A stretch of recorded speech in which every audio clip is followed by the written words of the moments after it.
गांव की जुगाड़ू बहू। नमस्कार मित्रों, आपका हमारे चैनल कहानियों के मंजर में स्वागत है। कहानी सुनने से पहले हमारे चैनल को लाइक और सब्सक्राइब करना ना भूलें। तो आइए सुनते हैं कहानी।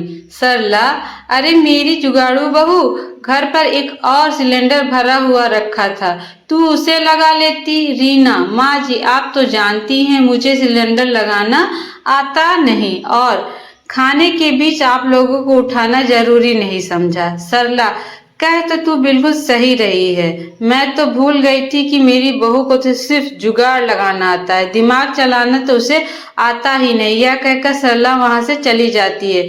फिर एक दिन सुमित को ऑफिस जाने के लिए देर हो रही थी, तो वो जल्दी से नाश्ता करता है। तभी पास में रखा पानी का गिलास उसके फोन पर गिर जाता है। सुमित, ओ नो, ये क्या हो गया? रीना, क्या हुआ सुमित जी? सुमित, मेरे फोन में पानी चला गया और अब तो एक हफ्ते के लिए बंद हो जाएगा।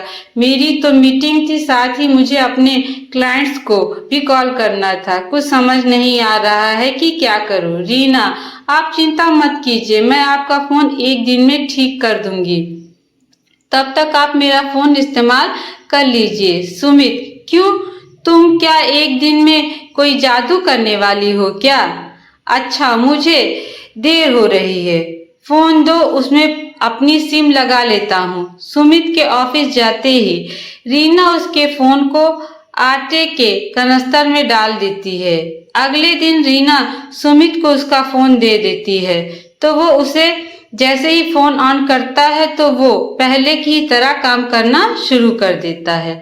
सुमित, अरे वाह रीना, अब तुमने कौन सा जुगाड़ लगाया इसे ठीक करने में? रीना जी, आपके फोन में थोड़ा पानी चला गया था, इसलिए मैंने इसे सुखा दिया आटे के कनस्तर में डालकर। इसी तरह ऐसे ही रीना हमेशा किसी न किसी तरह अपना जुगाड़ लगा लेती ही थी और अपने घर वालों की मदद करती थी। ऐसे ही कई महीने बीत जाते हैं।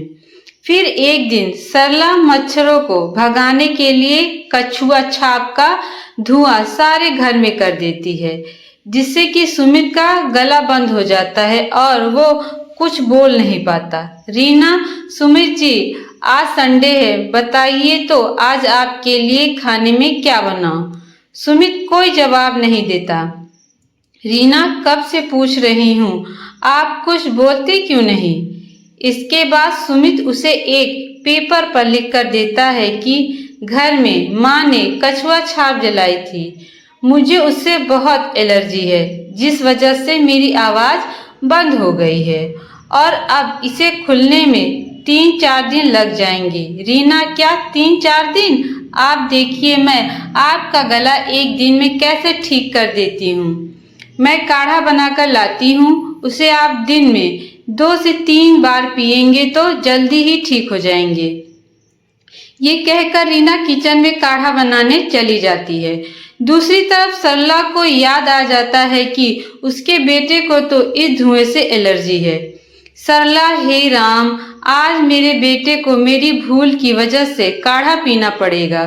वो किचन में जाती है और रीना से कहती है, सरला, अरे बहू, ये तू क्या कर रही है? सुमित को जब तक डॉक्टर की दवाई दिलवाकर नहीं लाएंगे वो ठीक नहीं होगा।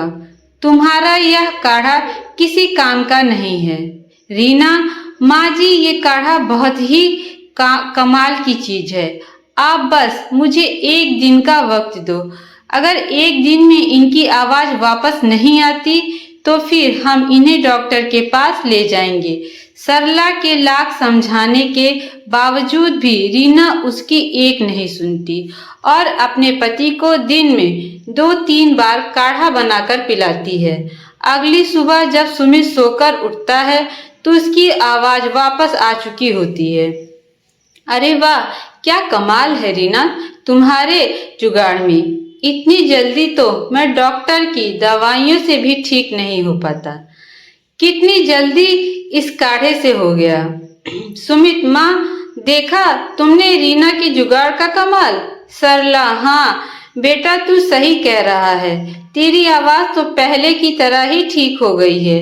मानना पड़ेगा बहू के जुगाड़ को, ये इस बार भी काम आ ही गया।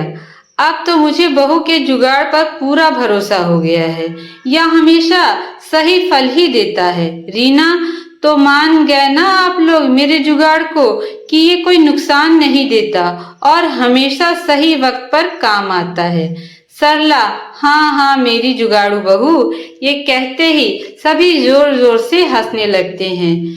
इस कहानी से आपने क्या सीखा? नीचे कमेंट में हमें जरूर बताइएगा। आज की कहानी यहीं पे समाप्त होती है। धन्यवाद।